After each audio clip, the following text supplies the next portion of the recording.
What's up, everybody? Hunter with Lost Socket Garage. Wanted to give you guys a quick little daily tip when you're pour 15ing a car. Now, we got a lot of Mustangs in here. We see a lot of weird, janky stuff that's been done. If you follow along with the YouTube channel or Insta or whatever, you'll see some of the stuff we posted before. But today I just want to talk about coating the inside of your car real quick.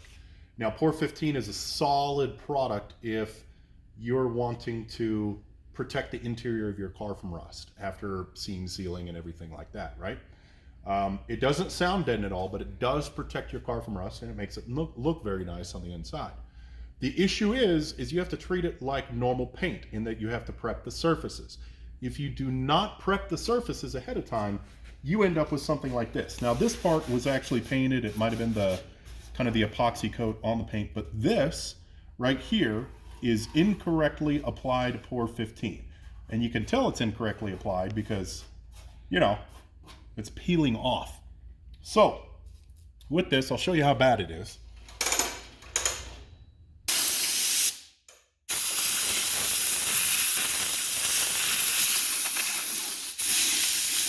Now, if you can do that to your Pour 15 job, you've done it wrong, okay?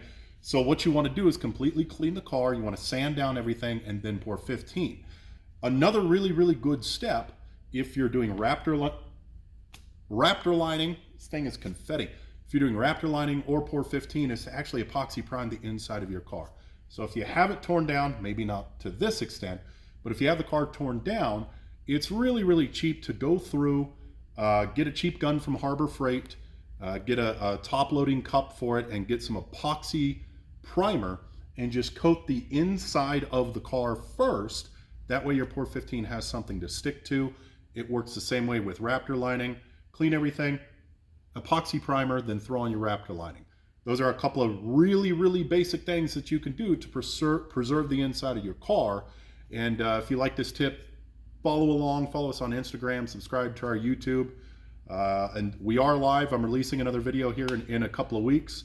So let us know if you have any questions. Till next time, peace.